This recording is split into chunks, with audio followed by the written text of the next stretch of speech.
Alors pour poursuivre notre journée et pour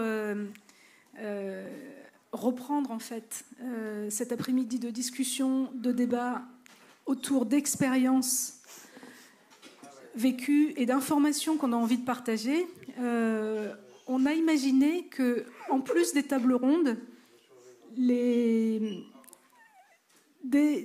auteurs et des autrices viendraient nous présenter leurs travaux en considérant en fait que leur façon de raconter ce qu'ils et elles avaient vécu de la place où ils sont, c'est-à-dire qu'il y a parmi les gens qui sont à la tribune des métiers variés.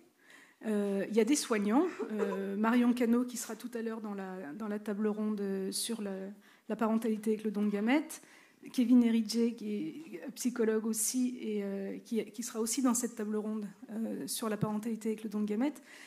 Mais il y a aussi d'autres personnes qui sont là avec nous et qui ont traversé des parcours d'AMP et qui ont décidé d'en faire une création.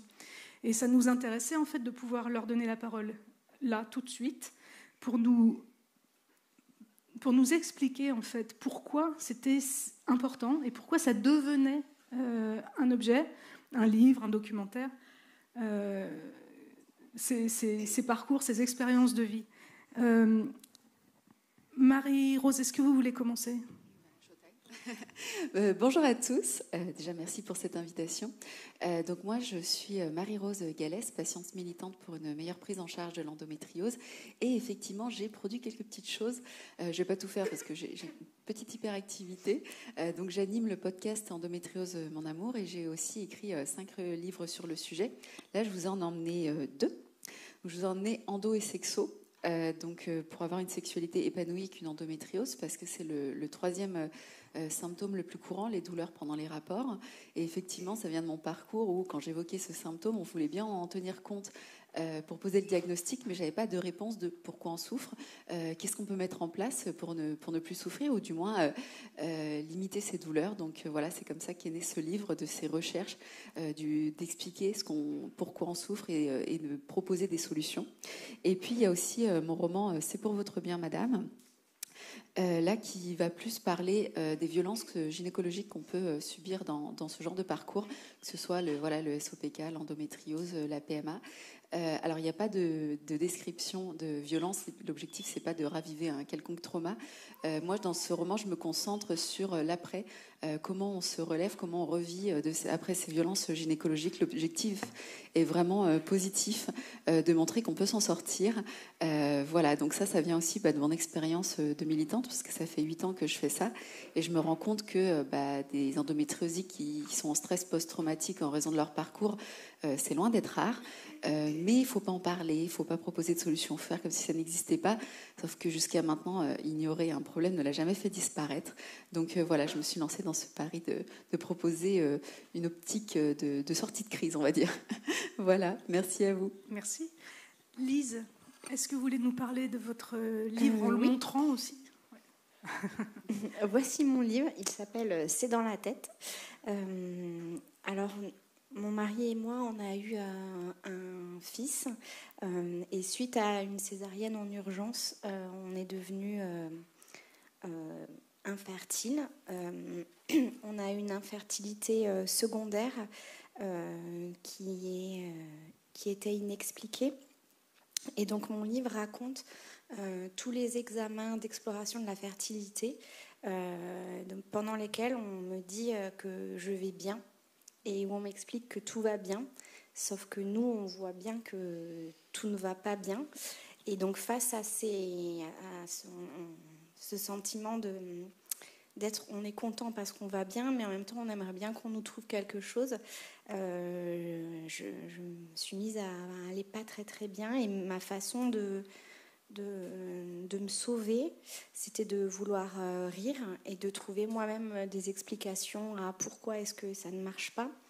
Et donc voilà, j'ai commencé à dessiner. Je dessinais des situations qui potentiellement pouvaient me faire rire, des tentatives d'explication improbables qui pouvaient faire rire mon mari. Et puis, de fil en aiguille, je me suis dit que peut-être qu'il y avait quelqu'un qui aurait besoin de voir ces dessins et qui pourrait se sentir moins seul. Et puis, ce livre, c'était un peu une forme de résilience aussi et de résistance. Et il est né. Je l'ai appelé, donc c'est dans la tête, parce que quand on est en infertilité inexpliquée, il y a cette croyance qui vient vite, qui serait qu'on a un cerveau qui est capable de, je sais pas trop, d'entortillonner les trompes et faire en sorte qu'on devient, qu'en fait que c'est vraiment dans la tête. Et j'explique donc cette phrase qui revenait souvent et comment j'ai appris à la déconstruire, puisque on a appris l'an dernier. Donc moi, j'avais une endométriose qui arrive à un diagnostic avec 27 ans de retard, alors que les examens ont été faits. Et aussi un souci sur la cicatrice de césarienne qui n'a pas été diagnostiquée. Et donc le diagnostic arrive avec 14 ans de retard. Donc voilà, là je suis en train de faire un autre livre qui expliquera donc quand on se lance dans le parcours PMA et les montagnes russes de ce parcours et comment le besoin de rire ou de sourire m'aidait à rester en vie. Voilà. Colline. Alors bonjour, moi je m'appelle Colline. Voilà, j'ai fait cette BD 7 ans et 9 mois, qui est aussi un témoignage qui est mon histoire et celle de mon compagnon. Et alors les 9 mois, c'est les 9 mois de grossesse, et les 7 mois, c'est les 7 ans, pardon. C'est les 7 années, longues années qui ont précédé. Je me reconnais beaucoup dans beaucoup de choses que tu viens de dire. Voilà, du coup, nous, c'était pareil, un long parcours. Je me suis beaucoup posé la question ensuite de pourquoi ça avait été si long. Et je pense que j'avais besoin de tout raconter, tout, pour essayer de tirer un fil et donner du sens à tout ça et comprendre ce qui s'était passé. Voilà, parce que dans cette histoire, il y a eu beaucoup de culpabilité, de remise en question. J'étais complètement perdue, en fait, perdue. Donc, nous, on a vu beaucoup de médecins, on a vu cas de maltraitance.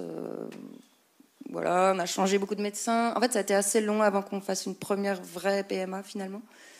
Un peu dégoûtée de tout ça, de la médecine. J'ai voulu essayer complètement autre chose, donc on a tout essayé, chaman, on est parti, traitement ayurvédique, tout. Et voilà, et on a finalement eu un enfant en fait par le biais d'une PMA, donc ça a quand même marché finalement. Mais voilà, moi j'ai fait cette BD dans un premier temps, j'avais vraiment besoin de tout raconter, comme je disais. Je trouve que c'est hyper important aussi de parler des choses, que ce soit pas secret, tabou. Parce que je trouve qu'il y a un sentiment d'isolement très fort en fait quand on vit ça. Et les gens aussi autour sont en empathie, mais ils savent pas trop souvent comment en parler, donc ils préfèrent pas en parler pour pas heurter. Et du coup, c'est une espèce de cercle vicieux qui est vraiment très désagréable en fait pour tout le monde, je pense. Et surtout, je pense que il faut parler de tout. C'est pas parce qu'on a des problèmes de fertilité, qu'on a de l'endométriose, qu'on n'est pas. C'est pas une tare en fait. Ça nous définit pas. C'est juste, ça fait partie de notre vie. Donc c'est important de parler de tout ça. Les non-dits, tout ça, je pense que ça aide pas beaucoup. Voilà. Moi, c'est traité aussi sur le ton de l'humour. Je pense que j'ai eu besoin aussi de rire, même sur le moment, de raconter. Parce que ça permettait de survivre, puis au moins que si ça fait rire, au moins si on peut rire de certaines choses, c'est bien. Et je trouve aussi que par le rire, on peut parler de beaucoup de choses, y compris des choses très compliquées, très profondes, très difficiles, en disant peu, mais je pense que tout le monde comprend. Enfin, ça permet d'avoir une certaine pudeur aussi. Enfin, voilà, pour moi, c'était important qu'il y ait cet humour et que ce soit pas juste un témoignage. Voilà. Donc moi, c'est un témoignage complètement subjectif, vraiment, qui est vraiment plus près des émotions, du parcours, enfin voilà. Merci. Moi, j'ai beaucoup ri, effectivement, en lisant ton récit. Je précise que toi, tu fais du dessin d'animation. Oui, je suis dessinatrice d'animation, voilà. Je fais des dessins animés. Ouais. Et il y a une forme d'expression dans ton dessin qui est très particulière, quoi. Enfin, et ce qui nous a touché aussi pour celles de l'association qui ont eu l'occasion de regarder ton livre de presse, c'est que effectivement ce détour par la médecine non conventionnelle.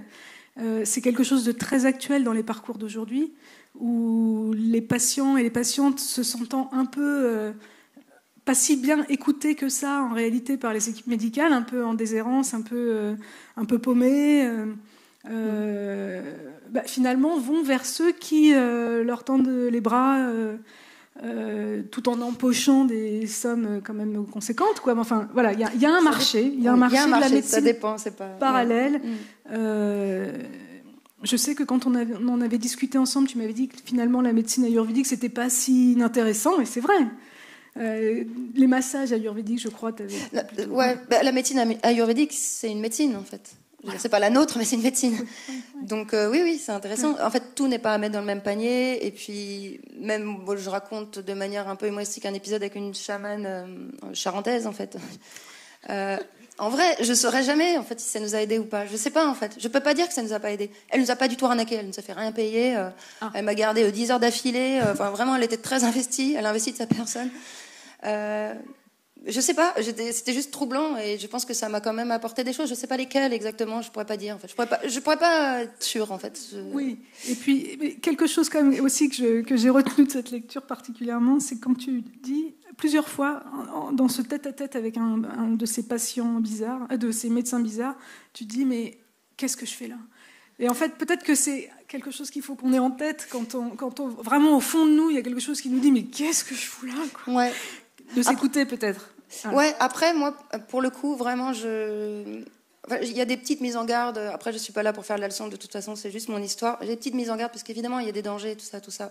Moi, nous, dans notre parcours, en vrai, moi, ça m'a réconcilié avec pas mal de choses quand même, parce qu'après les épisodes avec les médecins de ça, j'ai perdu toute confiance en moi. Et tout à l'heure, il y avait quelqu'un qui était là, qui était en plein parcours, là, qui a parlé de dignité. Au moment où elle a prononcé instantanément ce mot-là, je me suis effondrée, j'ai les larmes qui me sont montées direct, alors que là j'ai un enfant, elle a 4 ans, je pensais que tout était fini, que j'étais en pleine forme et que c'est bon, j'ai fait une BD, je me suis reconstruite avec ça, j'ai trouvé du sens. Et ben non, rien que la simple prononciation de ce mot-là, je me suis effondrée et je l'ai regardé et j'étais là, ah oui, ouais. Et là c'est les médecins en fait, moi c'est face aux médecins en fait, c'est pas la chamane en fait qui m'a pas considérée. Je dis pas que tous les médecins du tout sont comme ça, mais dans le parcours, il y a un manque, ça c'est sûr. Et on en discutait avec quelqu'un d'autre qui est pharmacien, qui est intervenu tout à l'heure aussi, et qui était consciente de ce manque-là, en fait. C'est-à-dire qu'avant même d'entrer en PMA, de rentrer dans des choses qui sont quand même difficiles, ça dépend pour qui, mais en tout cas pour moi, c'était difficile, et pour mon compagnon, il y a peut-être d'autres étapes avant aussi, en fait. Et un accompagnement, parce qu'on est perdu, on ne sait pas à qui s'adresser. Enfin, on est vraiment perdu, quoi. On va sur Internet, Google, enfin... Et on trouve BAMP, des fois. Et ouais, moi je l'ai pas trouvé tout de suite, mais ouais. Alors, merci à vous. On va entamer la table ronde sur la parentalité avec le don de gamètes. Volontairement, je n'ai pas donné la parole tout de suite à Cécile parce qu'elle reste avec nous sur cette table ronde. Kevin, vous allez avoir l'occasion peut-être aussi de parler de votre livre. Ou on peut le faire maintenant, c'est comme vous. Pendant la table ronde. Vous avez peut-être vu aussi qu'il y a des photos dans le patio. Et c'est Virginie, tu veux dire un mot de l'exposition Traces ?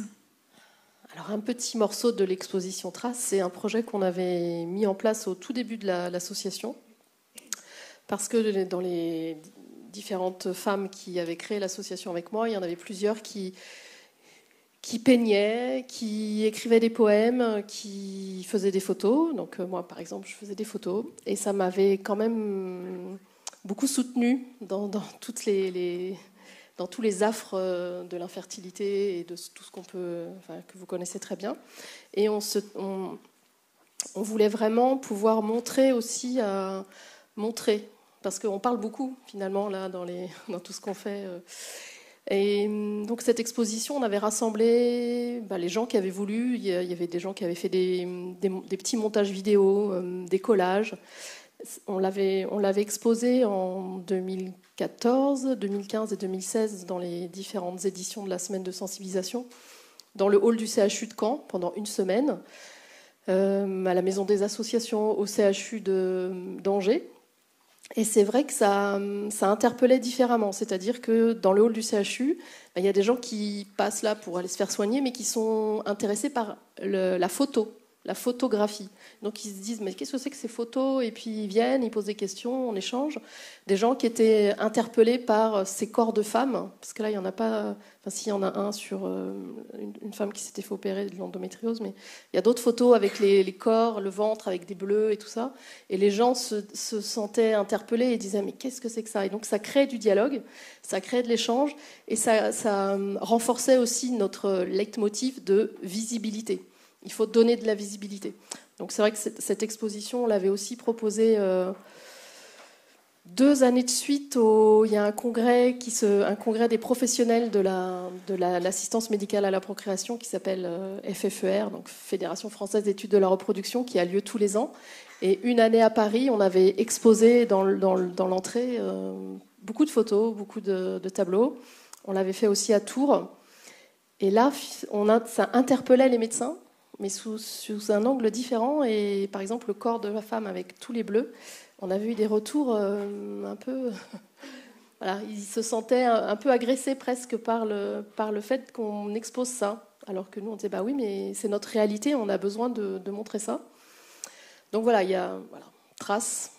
Là, il n'y a pas tout, et puis c'est un peu mal installé parce qu'on est dans un endroit exigu, mais ça nous tenait à cœur d'en parler aussi.